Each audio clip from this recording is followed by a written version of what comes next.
Jadi kalau mereka yang kayak misalnya kalau, karena jadwal kita siang hari Sabtu, Pak, kan teman kami ini ada yang bekerja sebagai TNI dan itu nggak bisa istirahat jam siang, Pak. Kalau misalnya dari kemarin nggak bisa malah bekerja. Oke, Ini mungkin oke. teman-teman yang Sebenarnya kalau ini kan ya, banyak pekerjaan yang nggak bisa misalnya, kalau siang nggak bisa dijeda, Pak, maksudnya gitu. oke, oke. Sebenarnya kan untuk kebijakan presensi sendiri itu dari dosen-dosen pengampu. Jadi untuk teman-teman yang benar-benar berhalangan sebenarnya dapat mengirim pesan ke saya ya. Jadi alasannya apa dan cukup dengan melihat video yang saya bagikan. Jadi kan saya bisa melihat teman-teman yang mengakses itu siapa saja, berapa menit dia akses, berapa persen dari persentase video yang dia lihat. Nah itu menjadi indikator saya dalam melihat kehadiran teman-teman. Jadi saya harap teman-teman yang tadinya nggak bisa ikut dalam video konferensi ini bisa untuk melihat kembali tayangan ulangnya jam berapapun. Yang penting dalam minggu itu ya. Dalam artian ketika sempat dia di minggu itu ya udah lihat aja video yang telah saya share. Jadi itu udah sebagai presensi mereka. Jadi kita juga tidak akan memberatkan bagi yang benar-benar mempunyai halangan ya. Karena tidak bisa juga kan untuk memaksakan teman-teman untuk hadir semua. Sedangkan waktunya mungkin bertabrakan dengan kegiatan teman-teman yang tidak bisa ditinggalkan di luar sana. Oke? Untuk, kami kemarin juga agak Ya. bingung nih, Pak, masalah, rekaman. Kami sudah 2 kali video konferensi dan Oke, siap. beberapa kali dosen menyatakan nanti silahkan lihat videonya kelas di-upload, tapi kami sampai sekarang belum belum pernah lihat video yang sudah direkam yang sudah di-upload. Apakah memang itu nanti Oke. kami belum pernah bisa akses, jadi bingung Oh, caranya. oke. Gini sebenarnya kan pada saat record itu ada dua opsi, itu record ke cloud sama ke komputer. Kemungkinan dosen pengampu belum mengakses email. Jadi kalau ke cloud itu dikirimnya melalui email ntar videonya, video hasil recordnya. Jadi kemungkinan belum sempat diupload ya. Jadi kalau emang teman-teman bisa komunikasikan saja ke dosen tersebut, menanyakan ya kayak pertemuan kemarin videonya kemana ibu atau bapak, mohon maaf sebelumnya gitu, pengen menanyakan tentang hasil dari rekaman pertemuan pertama, materi kuliah apa, dan menanyakan tujuannya tadi yaitu video conference-nya.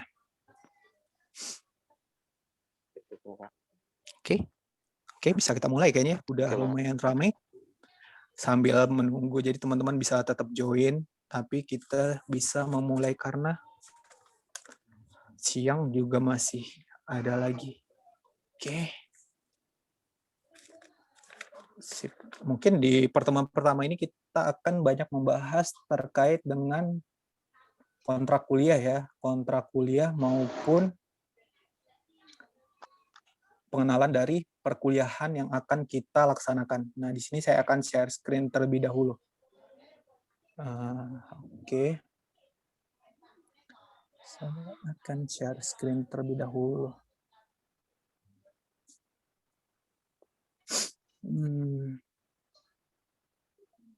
Oke. Apakah sudah terlihat, teman-teman? Sudah, Pak. Oke. Kita lanjut ya. Nah, ini merupakan dari rencana pembelajaran semester di mata kuliah struktur data dan algoritma ya yang saya ampu. Oke, kita lanjut. Nah, sebelumnya saya akan memperkenalkan terlebih dahulu terkait diri saya, yaitu nama saya Muhammad Iwani Saputra, Siskom Mkom. Nah, nomor WhatsApp saya 082313543724. Jadi bagi teman-teman, terutama mahasiswa PA yang ingin menghubungi saya atau ingin mengundang saya di dalam grup mahasiswa PA, itu bisa menghubungi di nomor ini ya, teman-teman. Oke. Nah, Jika tidak ingin atau tidak bisa menghubungi via WhatsApp, bisa menghubungi saya via email, yaitu di email ihwanisaputra@gmail.com maupun di ihwani_saputra@apps.ipb.ac.id. Oke, core interest saya di riset yaitu di pattern recognition dan artificial intelligence. Nah, sebelum kita melanjutkan ke RPS ya, terkait kontrak kuliah, saya ingin menanyakan terlebih dahulu belakang penting hadir nih. Jadi kita kan tahu nih ada pepatah lama, pepatah kuno mengatakan tak kenal maka tak sayang. Jadi saya harap saya kenal dulu nih ke teman-teman supaya kita bisa lebih mudah ya dalam berinteraksi ke depannya. Oke, saya mulai ya dari Saudara Muhammad Lukmanul Hakim. Oke, bisa di-unmute, terus perkenalkan singkat dirinya. Baik, terima kasih Pak. Assalamualaikum warahmatullahi wabarakatuh. Bapak, teman-teman sekalian, perkenalkan nama saya Muhammad Lukmanul Hakim, bisa dipanggil Lukman, asal daerah Makassar, sekarang berdomisili di Kendari. Seperti itu Pak. Oke, siap. Terima kasih Saudara Lukmanul Hakim, mainnya jauh ya dari Sulawesi. Oke, kita lanjut ke Saudara Abdul Khalik Herem. Bisa di-unmute, terus diperkenalkan dirinya ke teman-teman lainnya ya. Ya, Assalamualaikum warahmatullahi wabarakatuh. Waalaikumsalam warahmatullahi wabarakatuh. Saya Abdul Halik Heremba, asal dari Timika, Papua. Oke, siap. Oke, terima kasih perkenalan singkatnya. Ini 2 wakil dari Timur, lumayan semangat-semangat ya. Terus kita lanjut ya ke Saudara Mukijo. Oke, bisa diperkenalkan untuk latar belakangnya. Selamat siang Pak Ikhwan, nama Siap. saya Muki. Ya. Saya tinggal di Jawa Timur, yaitu di Kabupaten Banyuwangi. Siap, terima kasih banyak Saudara Mukijo. Ini kayaknya saya nemu jauh-jauh semua ya ini. Oke, kita lanjut di perkenalan dari Saudara Amin ya. Boleh di-unmute terus diperkenalkan diri. Selamat siang, perkenalkan saya Aminuddin, asal dari Tulungagung, Jawa Timur. Oke, siap. Jawa Timur, berarti deketan ya dengan sebelumnya. Oke, lanjut ke Saudara Noto Santoso. Ada yang mute dulu ya, Saudara Didi. Wabarakatuh. Oh, iya. Selamat siang, nama saya Noto Susanto, Pak. Saya domisili di Kalimantan Barat. Oke, Kalimantan Barat. Iya, terima kasih. Oke. Siap, lanjut ya. Kita ke Saudara Yusuf. Bisa diperkenalkan untuk dirinya. Tunggu, sambil saya mengecek ini deh. Assalamualaikum warahmatullahi wabarakatuh. Perkenalkan, nama saya Yusuf. Saya berasal dari Jambi. Oke. Ya, kita lanjut ke Saudara Dede Widi Kirana. Oke. Saudara Dede. Halo? Apakah terdengar? Saudara Dede Widi? Oke, kayaknya tidak terdengar ya. Jadi kita lanjut ke Saudara Mukarabin.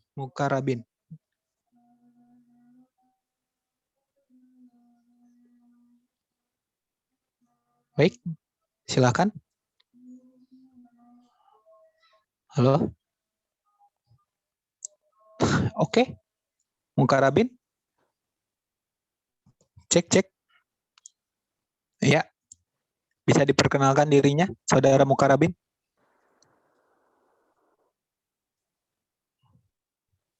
Mohon maaf, kayaknya suaranya tidak masuk, Saudara Mukarabin. Halo. Oke, siap. Bisa dilanjutkan. Saya Mukar Abin, Pak. Bisa dipanggil Abin. Oke. Dari Balikpapan, Kalimantan Timur. Oke, siap. Balikpapan, kita lanjut ke Saudara Rizky ya. Saudara Rizky, Dwi Rizky.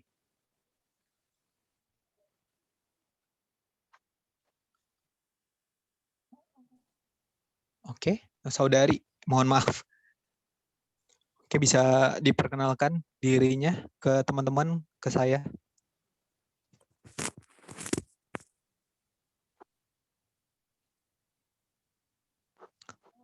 Halo? Halo? Tidak terdengar ya? Udah, kita lanjut saja ke Saudara Daniel Kaimeni. Selamat siang semuanya. Perkenalkan nama saya Daniel Robert Kaimeni, asal Kupang, NTT. Siap. Oke. Kupang. Kita lanjut lagi ke Saudara Ivan Janitra Nugraha. Terima kasih sebelumnya ke Saudara Daniel. Assalamualaikum warahmatullahi wabarakatuh. Selamat siang, Pak. Siap, selamat siang. Saya Ivan Janitra Nugraha, asal dari Banten, Tangerang. Tangerang Kota. Oke, Banten, Tangerang. Oke, Tangerang. Kita lanjut lagi ya. Ke Saudara Dede Widi Kiran. Dede Widi. Apa bisa di-unmute?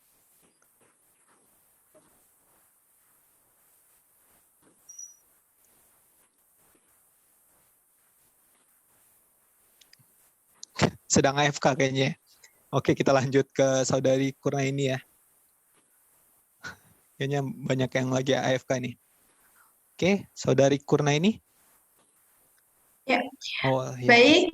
Assalamualaikum warahmatullahi wabarakatuh. Selamat Waalaikumsalam. siang semuanya. Perkenalkan, Siap, nama selamat siang. saya Kurnaini, biasa dipanggil Eni, domisili Gedung Reja, Cilacap, Jawa Tengah. Terima kasih. Oke, terima kasih. Kita lanjut ya.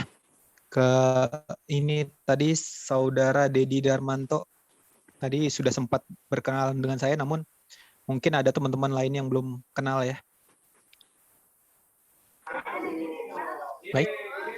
Baik, Assalamualaikum Pak. Nama saya Dedi Darmanto. Waalaikumsalam. Saya dari Cilengsi, Jawa Barat, Kabupaten Bogor. Terima kasih Pak. Siap. Siap. Oke, kita lanjut. Ini masih ada beberapa ya teman-teman yang belum mengenalkan diri. Kita lanjut ke Saudari Mayana Fitri ya. Assalamualaikum, selamat pagi. Maaf sebelumnya nggak bisa buka cam Pak, lagi tidak memungkinkan. Perkenalkan, nama saya Mayana Fitri. Siap. Saya dari Bogor, Jawa Barat. Oke, kita lanjut ya ke Ahmad Naaju. Oke, bisa diperkenalkan?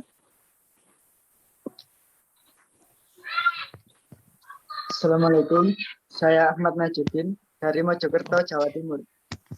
Oke, Mojokerto, Jawa Timur. Berarti banyak yang domisilinya di Jawa Timur dan Indonesia Timur ya untuk kelas ini. Oke, kita lanjut ke Syamsul Bahri. Assalamualaikum. Mohon maaf, videonya masih ditutup ini. Nama saya Syamsul Bahri, saya dari Kalimantan Utara, tepatnya di Tanjung Selor. Demikian Pak Iwan, terima kasih. Oke, saya sambil cas ya di bawah.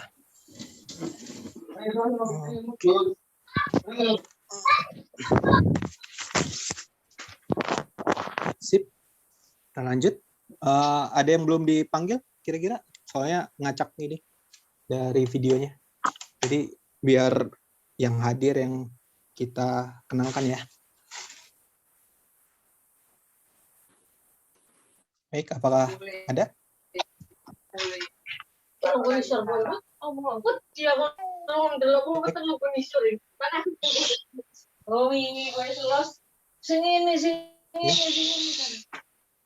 Silakan Saudara Fariza. Ya, Maaf, Pak, baru bergabung tadi Bisa di jalan. mulai mengenalkan dirinya ke teman-teman. Ya, saya Farisa dari Iya, nggak apa-apa. Sidoarjo. Baik. Oke. Siap. Kayaknya nambah lagi ya, Jawa Timur udah ada 6 orang ya kalau saya hitung tadi. Oke, kita lanjut ya. Ini Muhammad Akil, apa bisa memperkenalkan dirinya?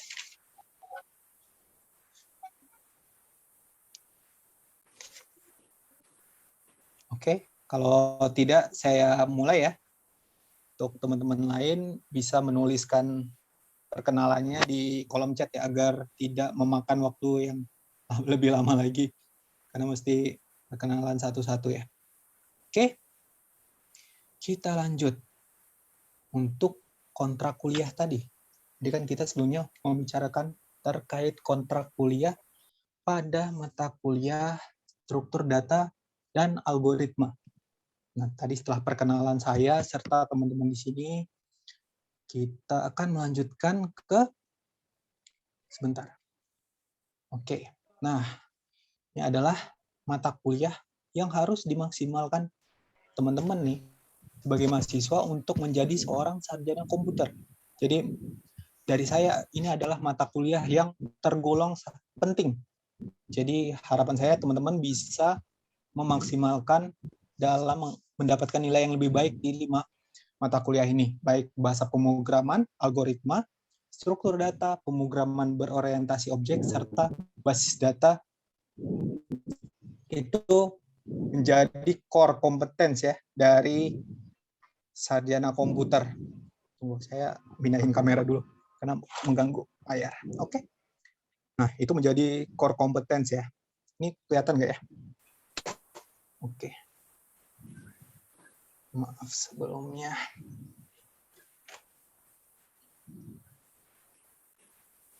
Wait. Karena sambil ngecas ini. Oke. Oke. Tunggu. Oke. Oke. Tidak apa-apa ya kamera yang kayak gini ya? Nggak apa-apa, Pak. Oke. Nah, hal ini dikarenakan mata kuliah ini, yaitu tadi bahasa pemrograman, algoritma dan struktur data, pemrograman berbasis objek atau PBO, basis data, serta jaringan komputer tuh hal yang menjadi dasar atau fundamental bagi seorang sarjana komputer. Jadi saya harap teman-teman bisa memaksimalkan 5 mata kuliah ini pada saat perkuliahan berlangsung ya. Namun jangan sampai mata kuliah lainnya disepelein ya. Jadi harapan saya mata kuliah ini menjadi prioritas teman-teman, namun teman-teman juga tetap mengerjakan dan memaksimalkan potensi teman-teman di mata kuliah lainnya. Oke. Nah, dari CPL, dari mata kuliah ini, yaitu capaian pembelajaran lulusan teman-teman, yaitu di sini teman-teman mahasiswa mampu untuk menguasai struktur data atau array dan algoritma dengan cara mempelajari konsep-konsep sentral dari algoritma, serta kecakapan yang dibutuhkan untuk merancang, baik itu menerapkan, menganalisis data yang digunakan untuk pemodelan dan desain sistem informasi berbasis komputer. Nah, terus selanjutnya mahasiswa mampu menguasai struktur data list berkaitan dengan algoritma dengan cara mempelajari konsep-konsep lagi sentral. Terus poin yang terakhir yaitu mahasiswa mampu memiliki soft skill dalam pembelajaran, baik itu berupa berkomunikasi lisan yang baik ke teman-teman sesama mahasiswa. Baik, cek apakah ada suaranya? Kayaknya ada yang tidak terdengar ya. Apakah sudah ada? Sudah ada, Pak. Oke, kita lanjut ya. Mampu berkomunikasi lisan baik terhadap teman-teman maupun dosen-dosen pengampu, mampu bekerja sama dengan kelompok, serta mampu mengelola atau melakukan kepemimpinan terhadap kelompok. Oke, kita lanjut. Nah, untuk capaian pembelajaran mata kuliah di sini ada 13 poin, yaitu yang akan kita temukan dalam pertemuan-pertemuan yang ada pada materi struktur data dan algoritma ini ya, yaitu mahasiswa mampu menjelaskan arti tujuan dari definisi algoritma maupun struktur data, terus konsep tipe data dan algoritma pemrograman, hingga mahasiswa mampu menerapkan data-data tersebut ke data dan algoritma ke dalam konsep graph. Jadi poin-poin ini akan saya jelaskan di pertemuan-pertemuan yang akan kita lalui pada semester ini. Oke? Nah, ini yang sebenarnya penting buat teman-teman ya, untuk mengetahui apa sih komponen penilaian dan modus dari pembelajaran yang akan kita lalui selama 1 semester ini. Nah, dari komponen penilaiannya sendiri, itu ada dibagi atas 6 ya, dan ada persentasenya juga. Yang paling besar tentunya UAS dan UTS, yaitu sebesar 25% dari masing-masing komponen. Terus adanya tugas 1 dan tugas 2. Nah, tugas 1 dan tugas 2 sendiri ini memiliki bobot maksimum yaitu 15%. Jadi gabungan antara keduanya, yaitu 15%. Terus sikap dan perilaku teman-teman di dalam perkuliahan, baik itu di learning materials, di LMS ya, selama diskusi maupun ketika mengikuti video conference ini. Terus poin selanjutnya yaitu quiz sebesar 10%. Nah, quiz ini memiliki bobot yang lumayan kecil ya, tapi membantu ketika teman-teman ingin mendapatkan nilai maksimal. Nah, sebenarnya dari quiz sendiri kemarin ada yang bertanya dari teman-teman terkait nilai kuisnya yang kecil untuk pertemuan pertama. Itu tidak masalah ya teman-teman, karena kuis sendiri akan ada di setiap pertemuannya, yaitu sebanyak 14 pertemuan. Jadi 14 pertemuan mempunyai persentase yaitu sebesar 10% dari nilai keseluruhan. Jadi harapan saya pada teman-teman untuk selanjutnya ya, ketika teman-teman ingin mengerjakan kuis, akan lebih baik itu ketika teman-teman bisa membaca modul terlebih dahulu. Jadi kan ketika saya memberikan kuis, pasti saya akan barengi dengan modul-modul seperti PPT ataupun modul Word serta video.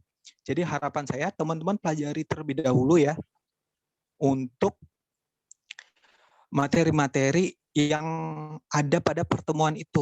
Jadi kuis tersebut dikerjakan setelah teman-teman membaca dari materi-materi yang saya berikan dalam pertemuan tersebut. Nah, khusus ini kan saya akan memberikannya di Selasa. Jadi setiap Selasa teman-teman bisa mengakses LMS untuk melihat modul-modul yang saya berikan untuk pertemuan pada minggu tersebut ya. Jadi untuk minggu depan berarti minggu pertemuan kedua. Jadi teman-teman bisa membaca modul terlebih dahulu hingga selesai, baru menjawab kuis. Jadi jangan menjawab kuis terlebih dahulu, itu namanya ini ya, dukun ya. Kayak belum belajar tapi udah pengen menjawab sesuatu. Jadi harapan saya ke depannya teman-teman bisa belajar terlebih dahulu. Terus ada project. Sebenarnya project ini sendiri nilainya akan include di tugas 2. Jadi untuk tugas 2 nanti akan berbasis sebuah project. Itu bisa bekerja secara kelompok maupun individual. Nanti akan saya jelaskan ketika saya akan memberikan tugas tersebut ya. Jadi dipersiapkan saja untuk teman-teman bisa secara berkelompok maupun perorangan. Nah, kita lanjut ya untuk media pembelajaran. Oke. Untuk UAS dan UTS ya seperti UAS UTS pada umumnya ya, teman-teman. Jadi ada soal yang perlu teman-teman jawab dan itu memiliki waktu sebanyak 1 minggu kalau tidak salah untuk pengerjaannya. Jadi teman-teman jangan khawatir jika tidak bisa atau berhalangan hadir pada jadwal yang ditentukan. Oke, kita lanjut ya. Untuk media pembelajaran sendiri, ya pastinya kita sudah paham ya bahwa 1 minggu ini kita sudah menggunakannya, yaitu LMS, Learning Management System. Nah, di LMS sendiri itu berisi tentang video e-learning, PPT, modul, paper atau jurnal, dan link pendukung yang itu akan saya share setiap minggunya.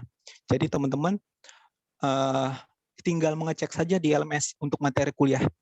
Namun tidak menutup kemungkinan teman-teman juga mencari sendiri materi-materi tambahan. Jadi jangan hanya mengharapkan materi tersebut dari saya pada setiap minggunya ya.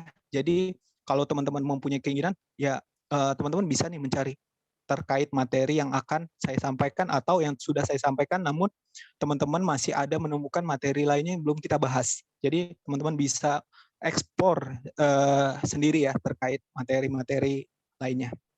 Nah, untuk software yang diperlukan sampai saat ini belum ada, tapi akan saya beritahukan di perkuliahan nantinya apakah ada software-software yang akan secara spesifik kita gunakan dalam pembelajaran mata kuliah ini ya.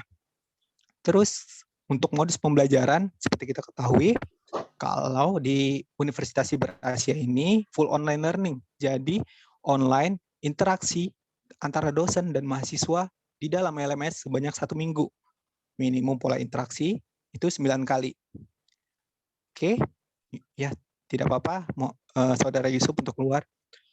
Nah, jadi untuk minimum pola interaksi 9 kali ini dihitung dari teman-teman mengerjakan kuis, teman-teman diskusi di LMS, teman-teman mengikuti video conference itu minimal 9 kali. Nah, harapan saya teman-teman bisa lebih aktif lagi di LMS maupun di video conference hingga teman-teman udah memenuhi batas minimum yaitu 9 pola interaksi.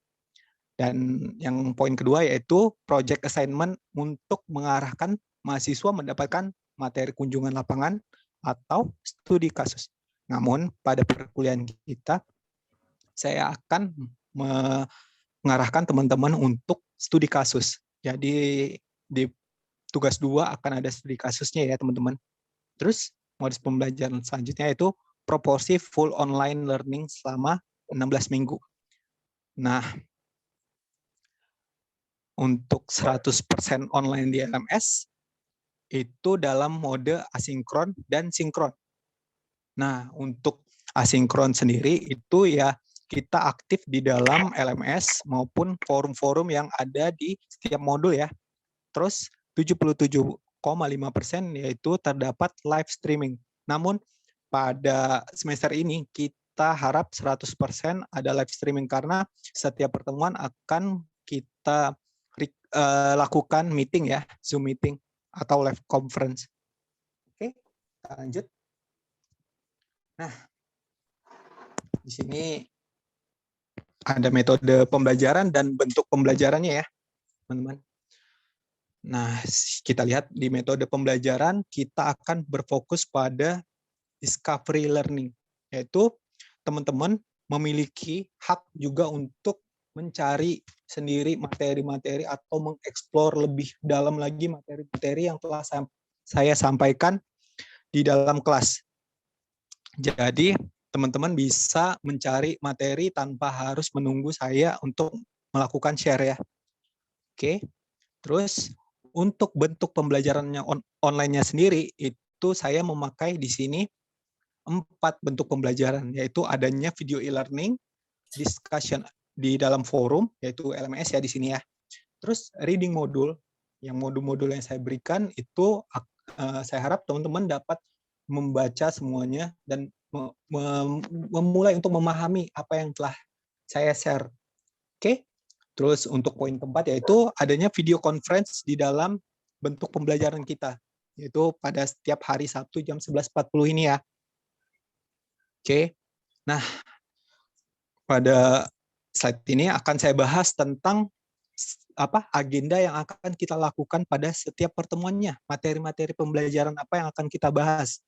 Yaitu untuk pertemuan pertama ini kita akan merefresh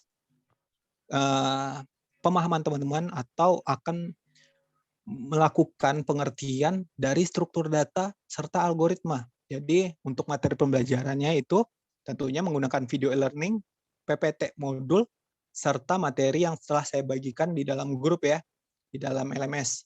Itu terkait kontrak kuliah ini yang sedang kita lakukan. Terus sejarah algoritma, contoh algoritma dalam kehidupan, karakteristik algoritma, serta notasi algoritma. Nah, untuk metode pembelajarannya tadi saya jelaskan ya bahwa metode pembelajaran pada mata kuliah kita yaitu discovery learning, dan small group discussion ketika di dalam LMS maupun di video conference. Nah, untuk pembelajaran online yaitu IL1, 2, 3, dan 4. Seperti yang saya bahas di slide sebelumnya. Oke, di pertemuan kedua, kita akan membahas tentang pengertian tipe data serta variabel dan contoh-contoh dari tipe data seperti bilangan bulat, aritmatika, karakter, dan lain sebagainya. Nah, terus kita akan mengenal operasi dari tiap tipe data serta random access memory. Ini akan kita bahas di pertemuan kedua ya, yaitu minggu depan. Oke, lanjut. Kita akan melanjutkan di pertemuan ketiga tentang percabangan. Nah, percabangan sendiri materinya adalah konsep dari percabangan, jenis struktur percabangan, dan jenis percabangan tunggal, ganda, atau lebih. Kita lanjut. Pertemuan keempat tentang array, yaitu definisi dari array, deklarasi fungsi array, implementasi array 1, 2, serta 3 dimensi.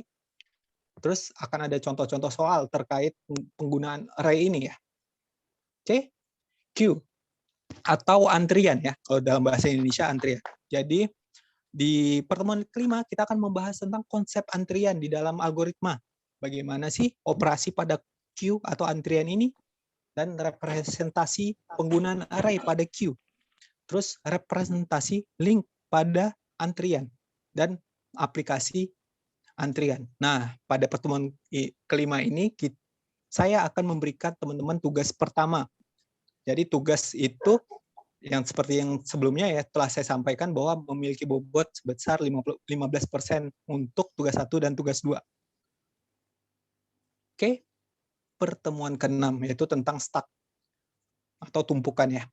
Yaitu konsep dari stack, operasi di stack, representasi array dari stack, terus representasi link dari stack, dan aplikasi atau implementasi dari stack gitu. Oke, kita lanjut di pertemuan ke-7 atau pertemuan sebelum UTS ya.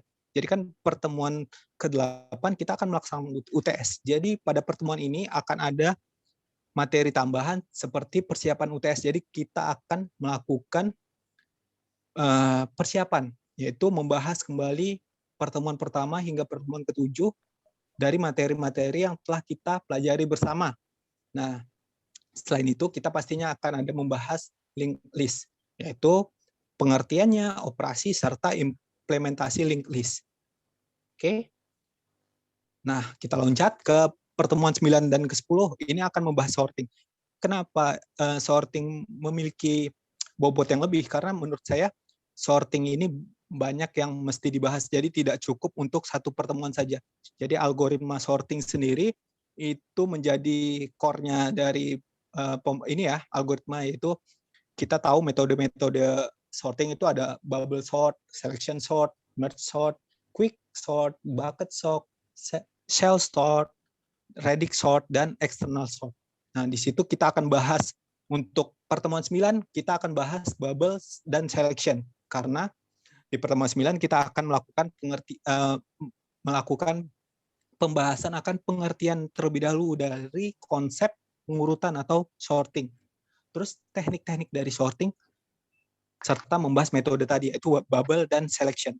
Nah, untuk metode lainnya, yaitu merge hingga external sort, itu akan kita bahas di pertemuan kedua 10 ya. Jadi saya harap teman-teman dapat memahami untuk materinya, serta melakukan mengerjakan tugas 2 ini dengan baik ya.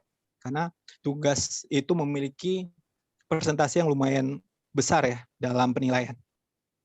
Oke, kita lanjut ya pada pertemuan ke-11, yaitu setelahnya, yaitu kita akan membahas terkait materi searching, yaitu kita akan melakukan definisi, mempelajari definisi dari searching, pendahuluan dari searching itu apa, terus spesifikasi persoalan pada metode searching, terus jenis-jenis algoritma searching, serta pengertian dan implementasi algoritma pencarian beruntun dan biner atau searching beruntun atau binary search.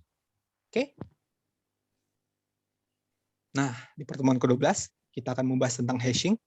Apa itu hashing, hash table, fungsinya dari hash, collision resolution, serta implementasi dari hash table. Nah, ini akan kita bahas lebih detailnya di pertemuan 12. Terus kita lanjut lagi ya. Di pertemuan 13 itu adalah BFS dan DFS, yaitu Breadth First Search serta Deep First Search. Oke, kita akan membahas BFS dan DFS ya.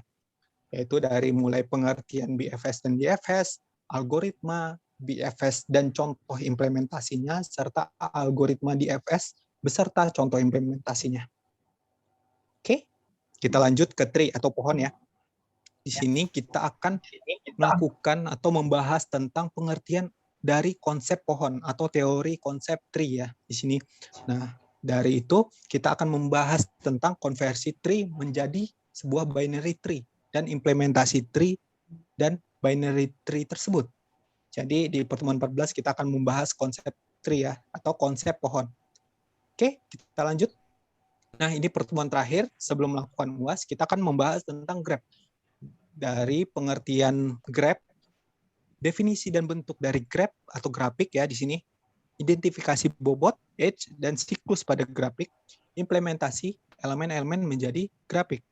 Nah, di sini akan ada materi yaitu persiapan UAS. Seperti yang kita tahu, di setiap pertemuan sebelum UAS atau UTS, kita akan membahas atau melakukan refresh ulang terkait materi-materi yang telah kita pelajari pada pertemuan-pertemuan sebelumnya, sehingga teman-teman siap dalam melakukan atau menjawab soal-soal yang akan diberikan ketika UAS berlangsung. Oke, nah di sini adalah referensi yang saya gunakan. Di sini saya hanya menampilkan 7 referensi, namun pada aplikasinya ini banyak referensi yang saya tuliskan, namun tidak cukup ya, karena dari setiap materi itu memiliki referensi-referensi masing-masing. Nah, saya harap teman-teman bisa mengeksplor lagi terkait materi-materi yang telah saya sampaikan sebelumnya. Jadi, misalnya teman-teman ingin mempelajari tentang sorting terlebih dahulu, agar ketika perkuliahan kita membahas tentang sorting, teman-teman sudah memiliki base atau dasar dari pemahaman dari pengurutan atau sorting ya. Oke? Nah, di sini adalah komponen penilaian. Sebenarnya komponen penilaian hampir sama dengan yang di atas. Jadi, sikap perilaku, tugas, UTS, serta UAS. Jadi, saya harap teman-teman sudah mengetahui ya tadi ya di atas. Nah, ini untuk rubrik penilaian, yaitu di Unsia sendiri memiliki grade, yaitu dari A sampai E. Dari A dengan memiliki skor 80 hingga 100. Jadi, akumulasi skor dari teman-teman tersebut yang telah teman-teman kumpulkan selama perkuliahan, jika angkanya dimulai dari 80 hingga 100, maka teman-teman akan mendapatkan grade A atau nilai A. Begitu juga dengan seterusnya hingga C, yaitu untuk nilai C 56 sampai 63,99. Nah, kenapa saya tidak menyebutkan nilai D sama E? Saya harap dari teman-teman di kelas ini tidak ada yang mendapatkan nilai D dan E ya. Jadi saya harap teman-teman bisa maksimal dalam mengerjakan tugas keaktifan teman-teman hingga mengerjakan UTS dan UAS dengan baik. Oke, sampai di sini untuk materi tentang kontrak kuliah ya, teman-teman. Ada yang ingin ditanyakan tentang materi kontrak kuliah ini sebelum kita melanjutkan ke materi tentang pengenalan dari algoritma dan struktur data. Saya Pak, tanya Pak. Oke, baik.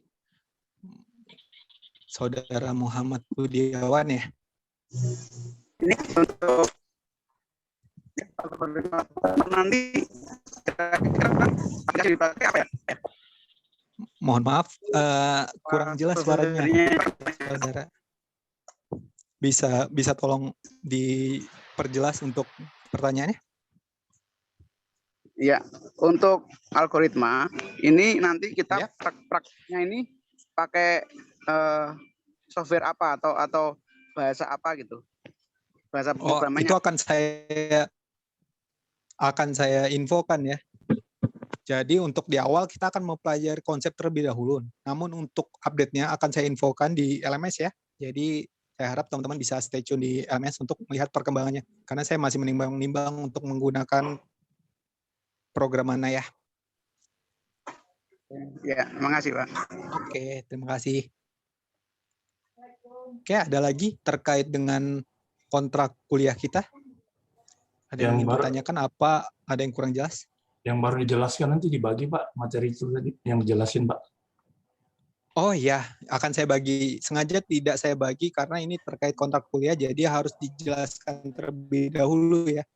Jadi untuk materinya akan saya bagi setelah perkuliahan ini selesai.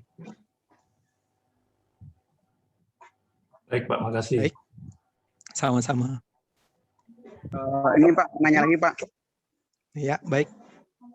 Untuk jadwal Vicon ini apakah memang nantinya udah fix jam segini atau ada perubahan lagi?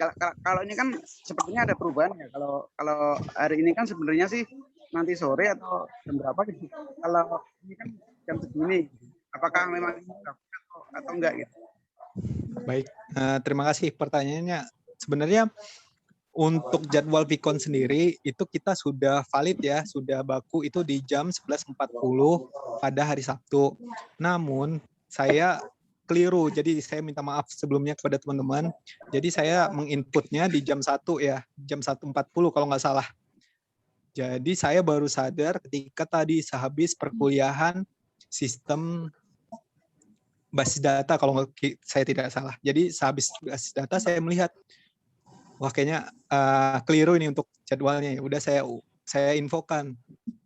Terus tadi saya bersama Mas Dedi menghubungi teman-teman kan agar bisa mengikuti video conference ini. Jadi saya harap mohon maafnya sebelumnya ke teman-teman sekalian karena ada misinformasi ya sebelumnya.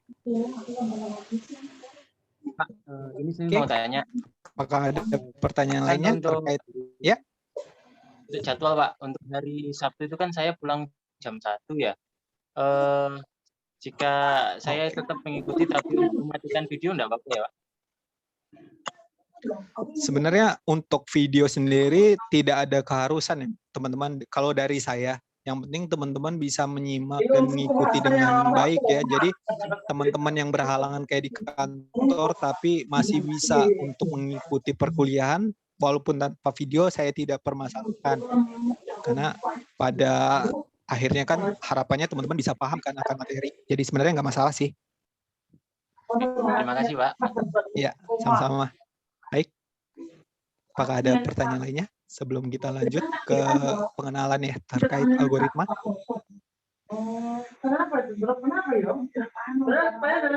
Tidak ada ya? Halo Pak. Sorry. Oh iya. Oke.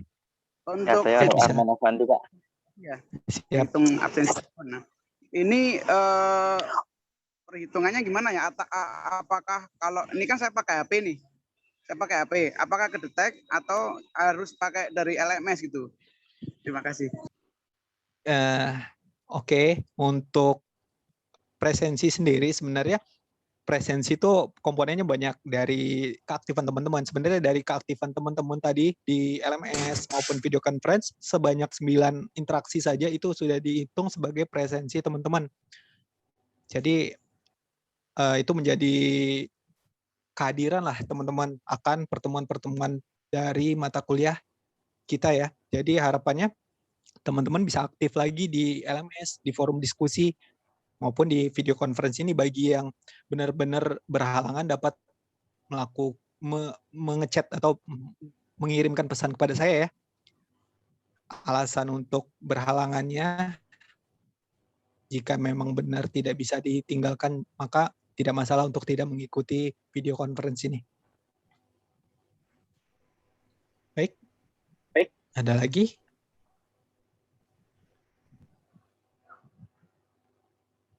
Oke, kalau tidak ada, kita mulai ya untuk mempersingkat waktu. Karena untuk pertemuan pertama pasti banyak yang perlu dibahas terkait dengan kontrak kuliah kita selama 1 semester ke depan. Namun jika teman-teman masih ada yang ingin bertanya, bisa bertanya di forum chat ataupun di LMS ya terkait dengan kontrak kuliah. Apakah masih ada yang tidak paham atau kurang jelas terkait yang saya share sebelumnya. Oke, kita lanjut ke materi pertama kita ya. Materi pertama kita, oke. Baik. Nah, seperti yang kita ketahui bahwa kita di sini akan mempelajari sebuah struktur data dan algoritma. Nah, untuk pertemuan pertama ini yang saya akan bahas yaitu tentang pengenalan dari struktur data tersebut.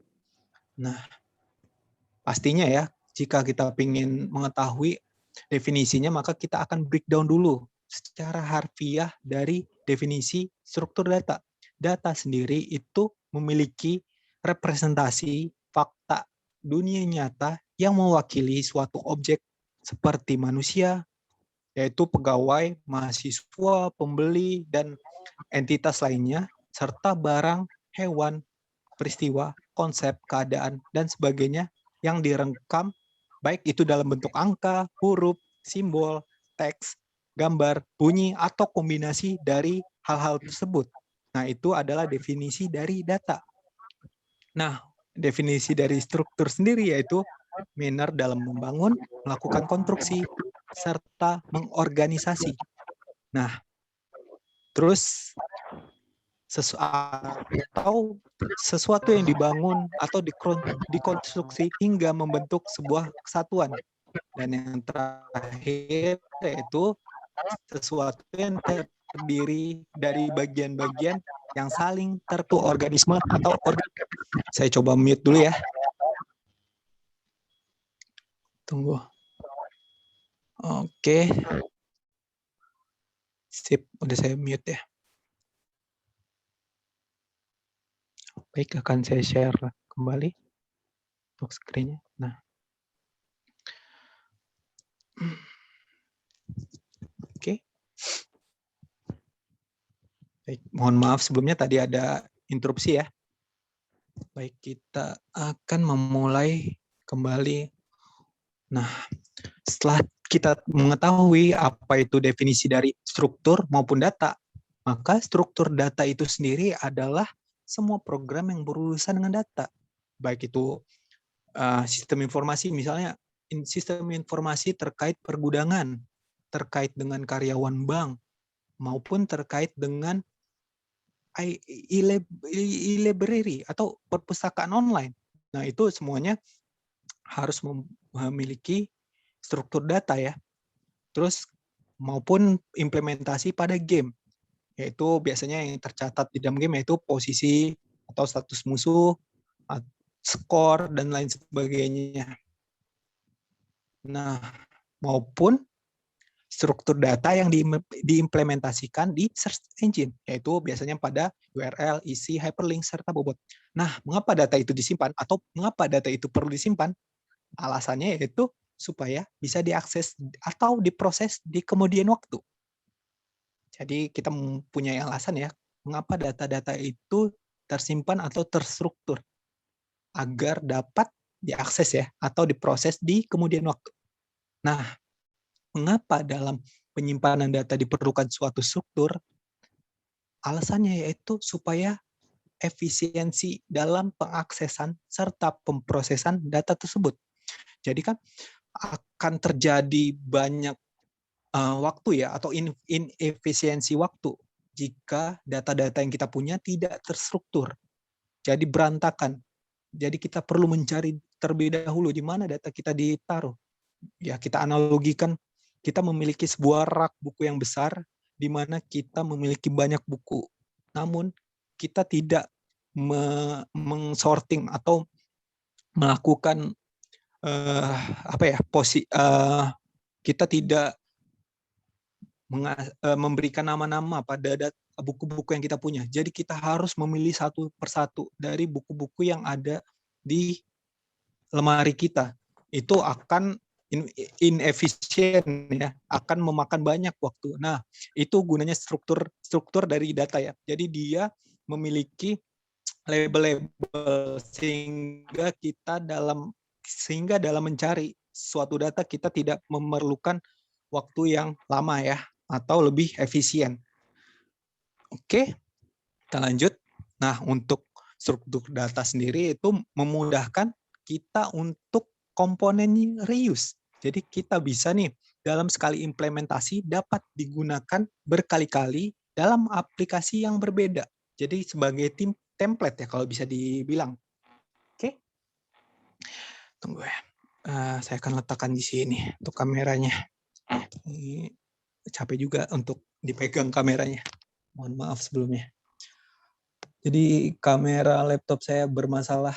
Jadi mesti ada 2 device untuk merekam kameranya ya. Oke, kita lanjut. Nah, setelah tadi kita mengetahui ya terkait algoritma, terkait struktur data, kita lanjut ke definisi dari algoritma tersebut. Nah, algoritma sendiri ini penemunya yaitu Muhammad Ibnu Musa al-Khawarizmi, yaitu penemu algoritma pertama kali. Jadi algoritma tergantung dari ilmu komputer. Karena ilmu komputer core kompetensinya yaitu adalah algoritma. Nah, algoritma sendiri berasal dari algorisme yang artinya menghitung angka Arab. Jadi karena penemunya dari Arab, maka asal mula kata algoritma itu berasal dari kata algorisme. Nah, perubahan dari kata algorisme menjadi algoritma muncul karena kata algorisme itu tuh sering terdengar atau dikelirukan dengan aritmetik, sehingga akhiran dari sem berubah menjadi THM, algoritma. Oke, itu sekilas tentang sejarah dari algoritma. Nah, definisi dari algoritma sendiri yaitu urutan langkah-langkah untuk memecah masalah yang disusun secara sistematis serta logis. Nah, dalam kamus KBBI sendiri, yaitu Kamus Besar Bahasa Indonesia, yaitu algoritma adalah urutan logis dari pengambilan keputusan untuk pemecahan masalah. Nah, algoritma sendiri ini dibutuhkan untuk memerintah komputer untuk mengambil langkah-langkah tertentu dalam menyelesaikan suatu masalah. Jadi, algoritma itu penting ya untuk menjalankan perintah di komputer. Nah, kita akan membahas mengapa struktur data serta algoritma ini penting. Jadi, ini akan menyangkut ke mengapa kuliah ini menjadi penting ya. Yaitu alasannya dari data maupun algoritma yang tepat itu dapat pemrograman itu lebih efisien, mudah, elegan. Nah, seperti yang saya jelaskan tadi terkait dengan algoritma untuk penyusunan buku di rak. Nah, dengan adanya struktur data serta algoritma yang tepat, maka penyusunan atau pencarian data, pencarian buku di dalam rak itu menjadi lebih efisien. Nah, contoh aplikasinya di sini kita akan mencari jarak terpendek antara 2 kotak menggunakan struktur-struktur dari data graph. Nah, di sini misalnya kita mau ke kota A ke kota F, maka kita bisa langsung menggunakan jalur 12. Begitu pula kalau kita memilih jalur yang lebih jauh atau algoritma yang lebih jauh. Maka dari hal itu akan terjadi dengan kita memilih dari algoritma yang sesuai dengan keinginan kita atau tujuan kita. Misalnya efisiensi, tentu kita akan langsung menempuh jalur 12 untuk mencapai kota F. Oke. Nah, ini adalah contoh dari algoritma sederhana di kehidupan sehari-hari ya. Saya ambil contoh algoritma dalam memanaskan air. Nah, urutan langkah-langkahnya simple, yaitu kita mulai atau start memasukkan air ke dalam panci. Terus panci itu kita letakkan ke atas kompor. Kita menyalakan kompor, maka selesai. Maka algoritma ini sesuai dengan algoritma memanaskan air dalam kehidupan sehari-hari.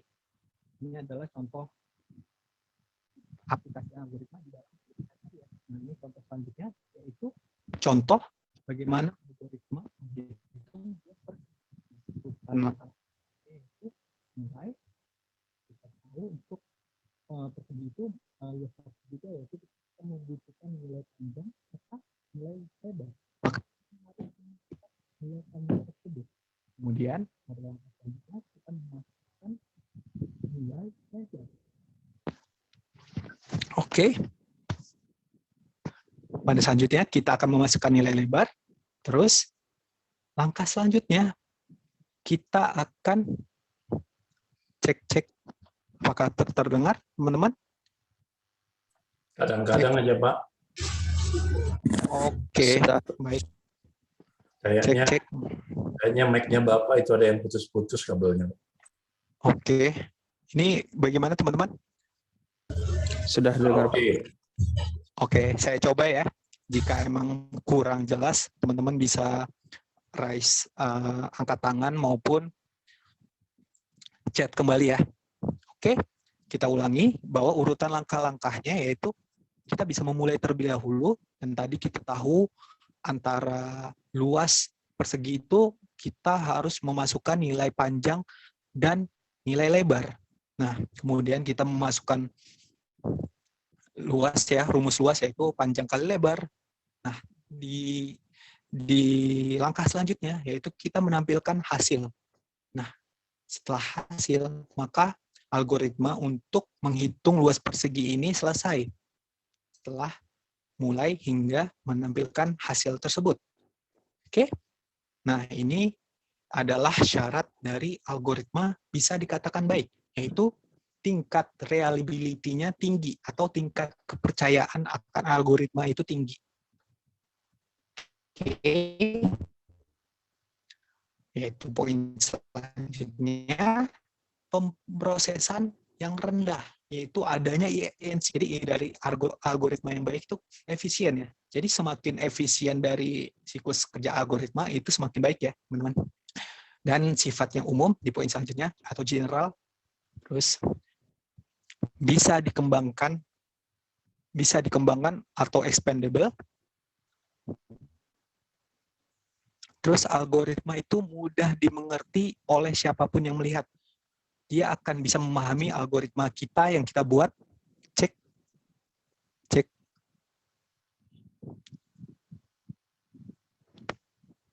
Tes.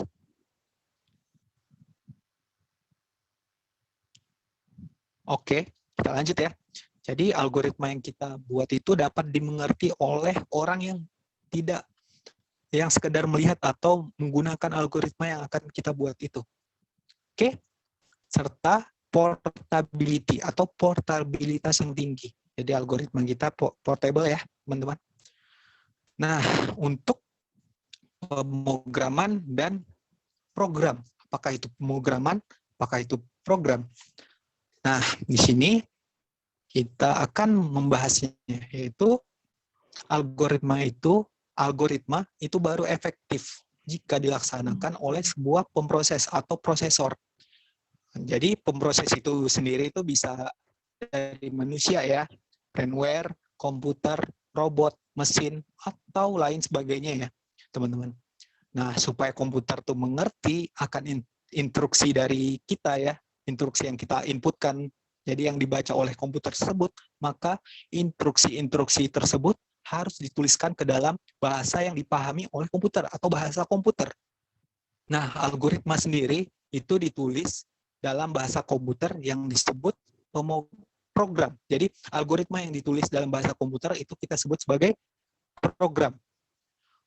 Untuk bertanya bisa setelah ini ya. Jadi, saya ingin menyampaikan terlebih dahulu, teman-teman bisa note pertanyaannya dan disampaikan di penghujung sesi ya.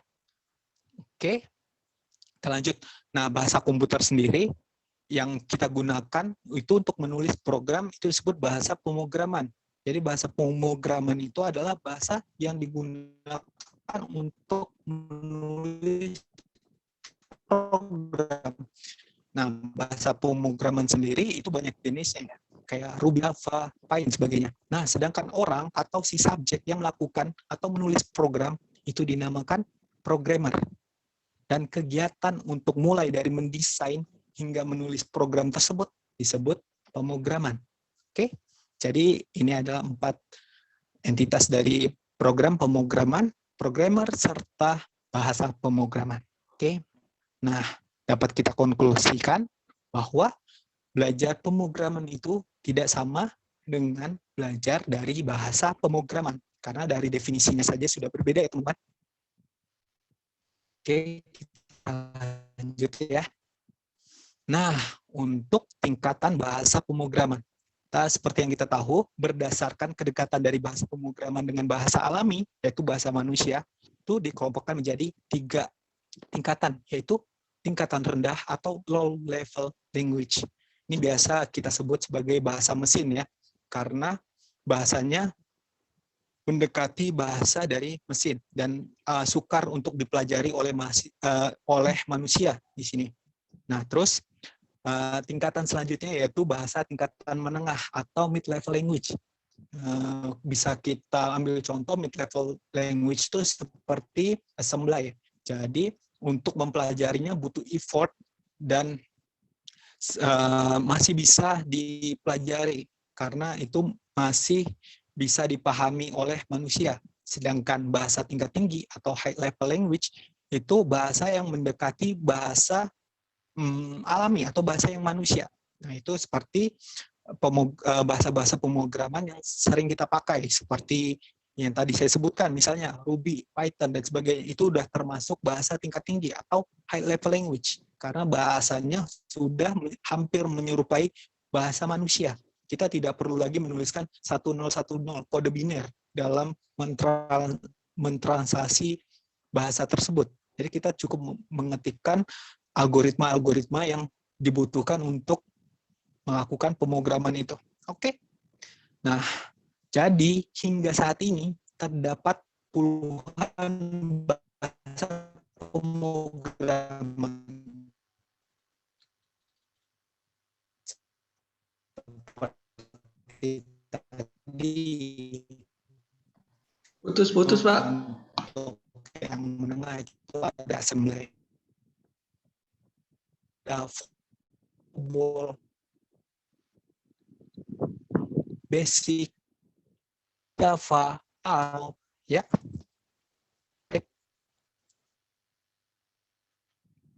Oke. Jadi banyak ya dan lain-lain bahasa pemrograman yang tidak bisa dituliskan satu. Nah, berdasarkan tujuan dari aplikasinya, bahasa pemrograman sendiri itu biasanya ada tujuan khusus. Oke. Jadi bahasa COBOL biasanya digunakan untuk bisnis dan administrasi. Nah, Fortran sendiri itu peruntukannya biasanya untuk komputasi ilmiah. Dan PHP itu untuk pemrograman web, biasanya disandingkan dengan HTML ya. Jadi PHP itu sebagai percantik istilahnya untuk HTML dan lain-lain ya. Jadi banyak fungsi.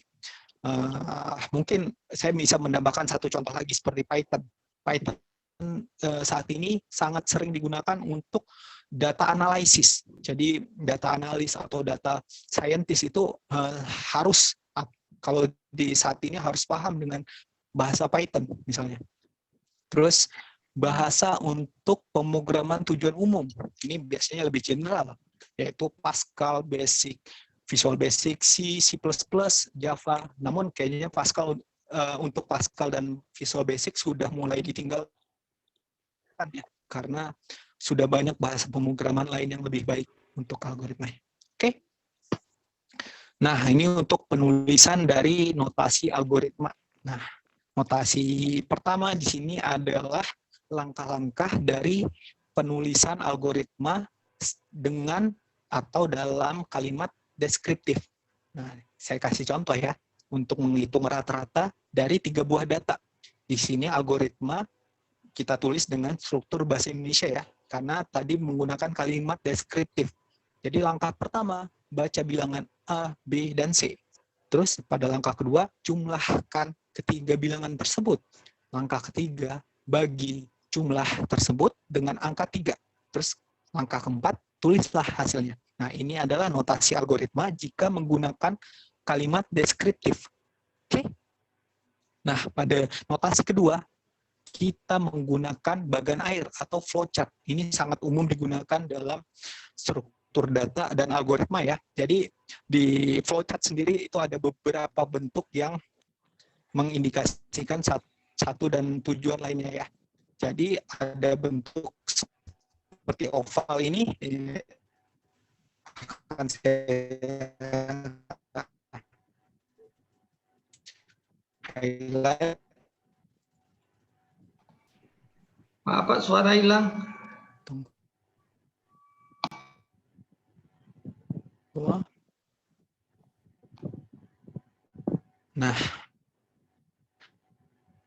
Nah, untuk cek Terminator ini biasanya digunakan sebagai goal start, jadi memulai sebuah flowchart. Jadi digunakan dan selalu kan untuk mewali dan mengakhiri sebuah flowchart. Maka kita gunakan Terminator.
Cek. Mohon maaf tadi keluar videonya. Oke, kita lanjut ya. Jadi setelah Terminator kita akan mempelajari yaitu ada jajar genjang, yaitu sebagai input atau output yang digunakan untuk menuliskan sebuah proses. Jadi proses baik itu menerima data maupun mengeluarkan data itu kita gunakan ini ya, bentuk ini untuk input dan output. Nah, untuk persegi panjang itu digunakan untuk proses, yaitu menuliskan proses yang kita perlukan, misalnya operasi aritmatika, maka akan kita tuliskan pada bilangan ini ya. Itu sebagai proses. Nah, untuk bentuk ketupat atau ketupat ini ya, itu biasanya digunakan untuk kondisional atau decision. Jadi akan menyatakan prosesnya untuk berbentuk seperti ini ya, untuk kondisional atau keputusan decisi. Nah, untuk bentuk ini merupakan preparation atau digunakan untuk memberikan nilai awal dari persiapan.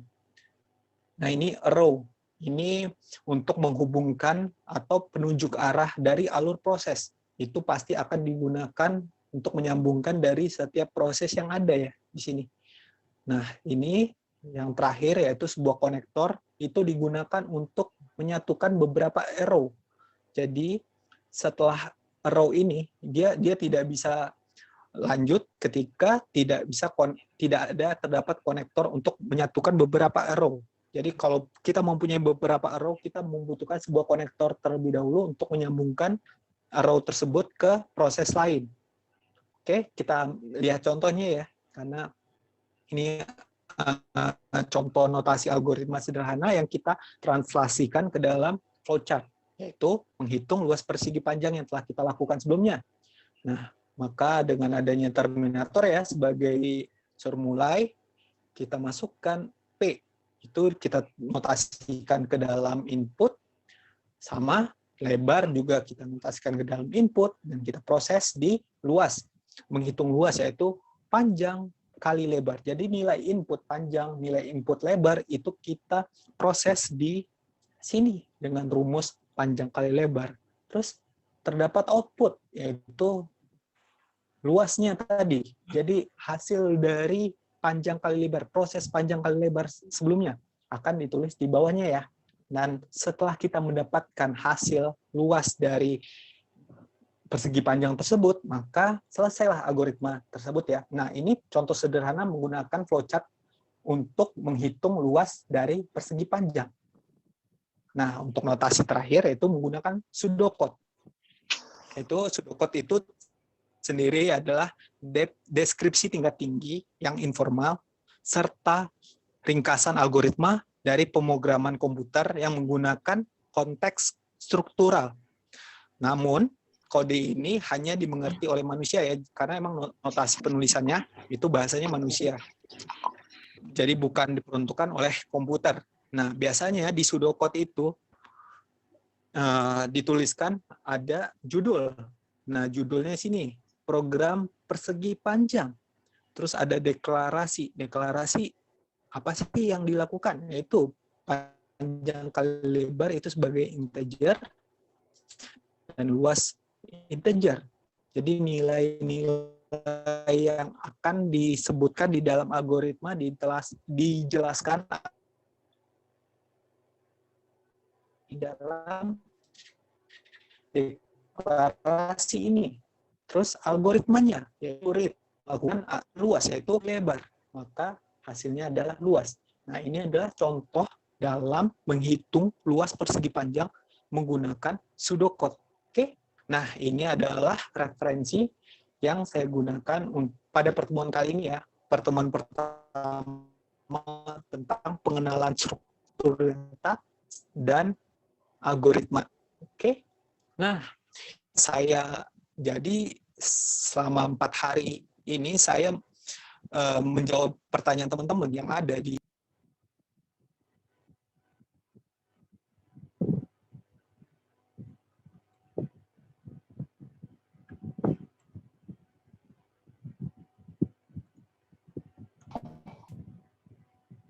Pak, suaranya hilang.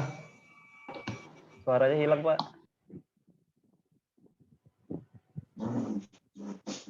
Cek. Ya, Mohon udah maaf. Oke. Tadi keluar lagi. Oke, baik. Terkait absensi sendiri itu adalah keaktifan teman-teman. Jadi teman-teman aktif di LMS, berdiskusi, Putus-putus, Pak. menjawab forum. Suaranya robot, Pak.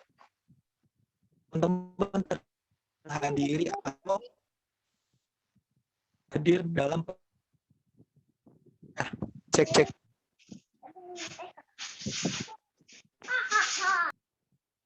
Iya, Kak, sepertinya bermasalah. Kedepannya saya add lagi ya untuk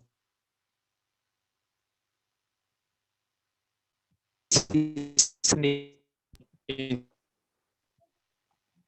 aktif ya, baik di LMS maupun di video conference ini.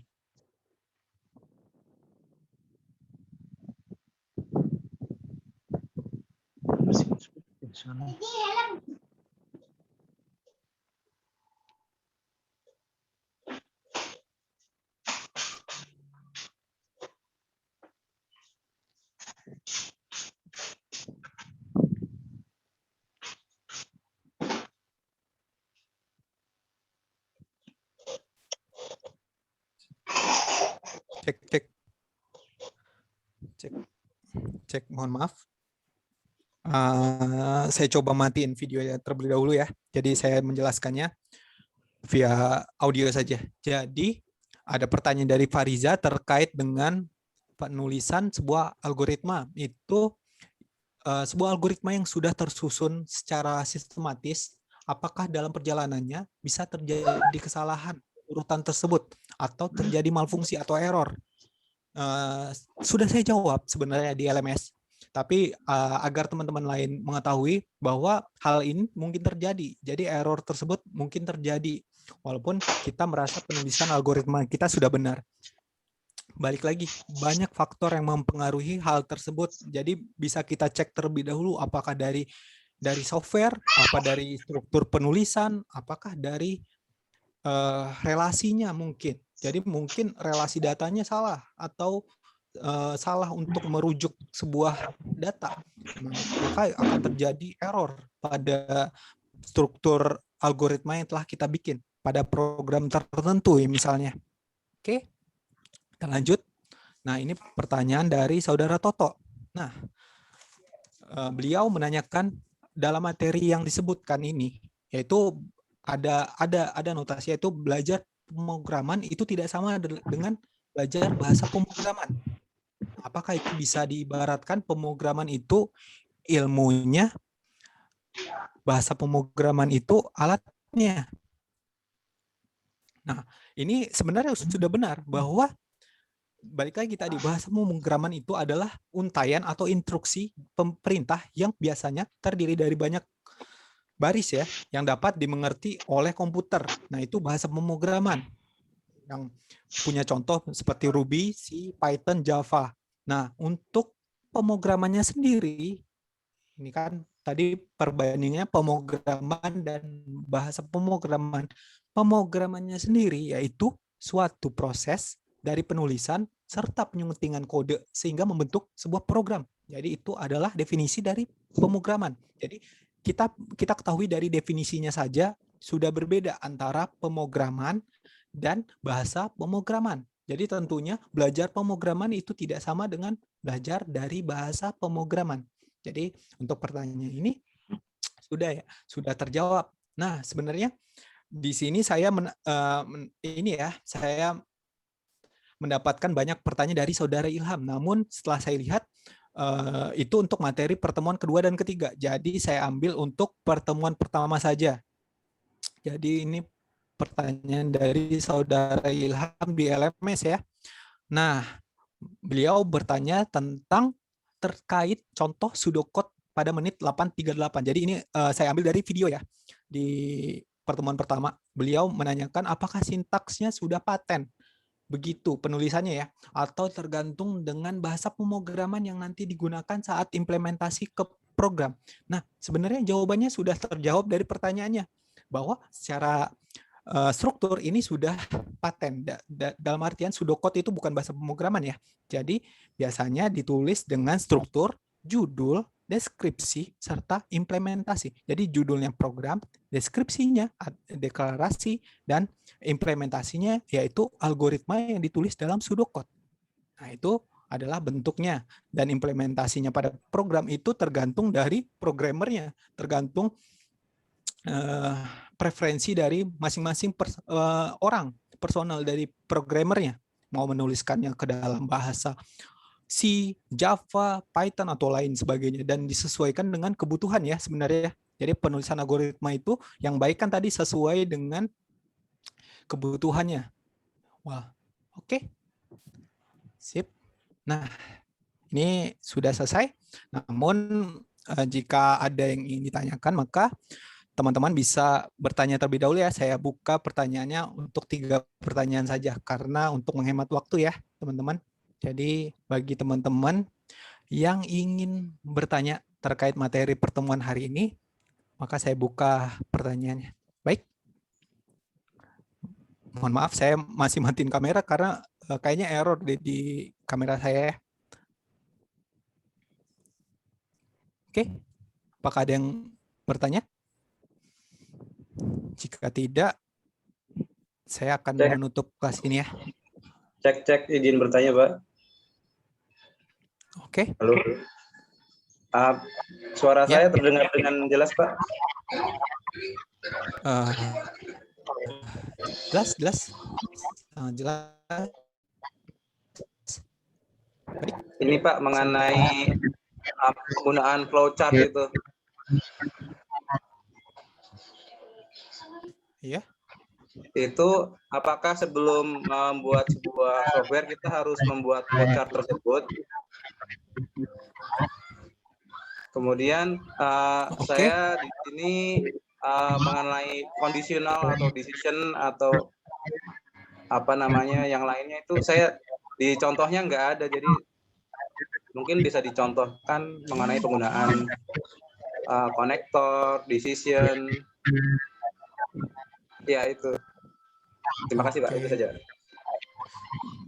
Oke, sebenarnya Ya, gini ya, balik lagi penulisan secara flowchart itu sebenarnya jika yang mengerjakan satu apa dua orang tidak terlalu dibutuhkan ya. Dalam artian flowchart sendiri itu untuk mempermudah untuk pembangunan sebuah algoritma yang dikerjakan tim, misalnya dalam artian kita mengerjakan 2 atau 3 orang, yang pastinya dengan adanya panduan seperti flowchart itu memudahkan si programmer dalam mengartikan alir bisnis yang dari program yang akan dibuat atau yang sedang dibuat oleh si programmer itu. Jadi harusnya flowchart sendiri tidak wajib ya, namun secara terstruktur maka flowchart itu menjadi bagian yang penting. Oke, baik. Ada yang ingin bertanya kembali?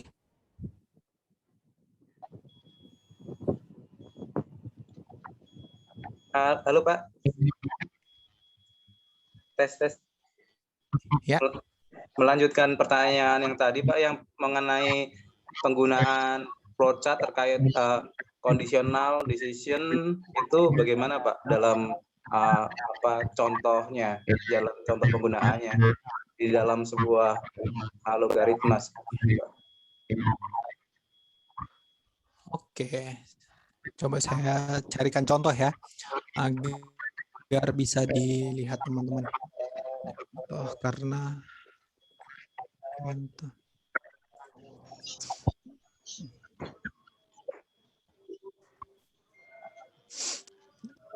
tunggu sebentar.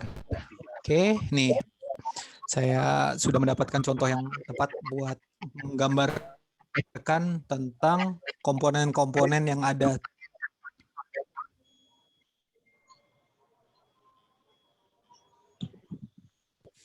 Tunggu.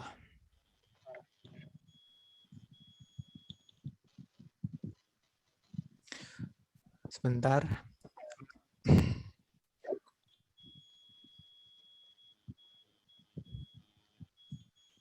Oke.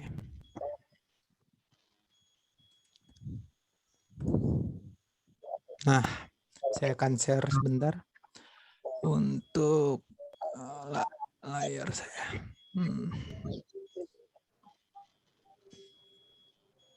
Nah, sudah dapat terlihat? Mungkin saya akan coba melihatkan. Tapi ini kurang terlihat jelas ya. Penggunaan untuk decision dan cabangan ya di sini. Jadi input yaitu di sini kita ingin melakukan sign in di dalam Facebook misalnya. Nah, di sini kita apakah sudah pernah sign in? Jika belum, maka diarahkan ke halaman sign in. Jika sudah, kita langsung ke beranda, masuk ke beranda Facebook. Di sini ada kondisional. Apakah kita mau untuk mengganti profile picture kita? Nah, itu balik lagi ke Facebook feed. Jadi inti dari penggunaan dari decision dan sebagainya itu disesuaikan dengan algoritma yang akan kita buat. Jika ada pilihan, maka kita akan menggunakan notasi ini. Atau yang bisa kita sebut ketupat ya, yang biasa bahasa gampangnya. Oke. Nah, ini adalah contoh singkat ya, karena kalau untuk menjelaskan semuanya butuh waktu. Jadi intinya ketika ada percabangan, maka kita gunakan atau ada decision atau pilihan, maka kita gunakan. Jika ada proses, maka kita gunakan persegi panjang. Jika ada input maupun output, ini input maupun output ya, kita gunakan jajar genjang atau input output. Nah, pasti setiap flowchart itu pasti diawali oleh terminator dan diakhiri juga oleh terminator di sini. Oke, baik. mungkin di situ ya untuk contoh penggunaan dari flowchart. Jadi saya tidak bisa juga menjelaskan keseluruhannya karena baik. Apakah ada yang bertanya kembali? Karena saya akan mengakhiri kelas ini. Satu penanya kembali ya, kalau ada. Oke, bisa yang mau bertanya bisa di unmute ya, agar teman-teman lain juga mendengar pertanyaannya. Oke, ya, baik. Pak, saya Pak. Suyatno, ya, baik. Ini Pak mau nanya, apakah seorang programmer itu diharuskan menguasai atau bisa mengetahui semua bahasa programmer, bahasa program maksudnya? Kan kita harus ketahui bahwa bahasa program itu kan selalu berkembang dan bisa saja akan ada bahasa program baru yang muncul lagi. Apakah memang itu menjadi kewajiban seorang programmer untuk selalu mengetahui bahasa program itu? Demikian, Mas. Terima kasih. Oke, ya terima kasih, pertanyaan yang bagus sekali ya, Saudara Syamsul Bahri. Nah, ini terkait tadi yang saya jelaskan sebelumnya bahwa tidak menjadi suatu keharusan ya buat kita, buat programmer itu mempelajari semua bahasa pemrograman. Namun untuk mengetahui tentu menjadi hal yang lumrah. Jadi teman-teman mengetahui tentang cara penggunaannya saja. Namun untuk menjadi mastery akan suatu bahasa pemrograman itu tidak wajib menurut pendapat saya, karena teman-teman yang menjadi kewajiban teman-teman yaitu memahami cara pola berpikir untuk membuat suatu bahasa pemrograman, untuk menjalankan suatu pemrograman. Jadi menuliskan dalam bahasa yang teman-teman mengerti saja. Misalnya teman-teman sangat kuat di bahasa pemrograman HTML atau PHP untuk membuat website ya di sini. Jadi teman-teman bisa implementasikan kemampuan teman-teman di bahasa yang terkuat teman-teman. Namun jika teman-teman memerlukan atau mempunyai semangat untuk belajar bahasa lainnya, saya salut ya malah. Ya, tapi harusnya itu tidak menjadi kewajiban teman-teman dalam mempelajari semua bahasa pemrograman, karena ya balik lagi, bahasa pemrograman itu selalu berkembang. Bahkan dulu bahasa Pascal itu digunakan, namun pada saat ini, pada masa ini, Pascal, Visual Basic dan sebagainya itu sudah tidak digunakan karena tidak UI friendly ya. Oke. Siap. Jadi untuk jawabannya bahwa tidak ada kewajiban bagi teman-teman untuk belajar memaster atau menguasai seluruh bahasa pemrograman, karena programmer terbaik pun kayaknya tidak tidak menguasai seluruh bahasa pemrograman ya. Oke. Oke, mungkin cukup ya, sekian untuk pertemuan kita kali ini. Untuk video conference hari ini akan saya tutup ya teman-teman. Bagi teman-teman yang belum atau terlambat untuk menyimak ya, dapat melihat rekamannya, akan saya upload secepatnya ketika sudah masuk ke email ya untuk rekaman video conference hari ini. Baiklah, saya harap teman-teman bisa mengikuti atau mengerti, dan mohon maaf atas kesalahan miskomunikasi akan jadwal yang saya berikan di awal, terus akan interferensi dari mikrofon saya ya. Jadi minggu depan insya Allah tidak akan terjadi lagi untuk error-error ini. Jadi diharapkan teman-teman bisa lebih maksimal dalam mengikuti perkuliahan. Baik, cukup sekian teman-teman untuk materi hari ini. Slide-nya serta videonya akan saya berikan di LMS ya. Terima kasih atas kehadiran teman-teman, terutama jauh-jauh nih dari Indonesia Timur serta Jawa Timur ya tadi ya. Jadi saya aturkan banyak terima kasih atas kemauan teman-teman dan semangat teman-teman. Saya salut ke teman-teman ya. Semoga ini dapat berlanjut hingga akhir semester. Jadi kita bisa bekerja sama dengan baik ini ya. Oke. Baiklah.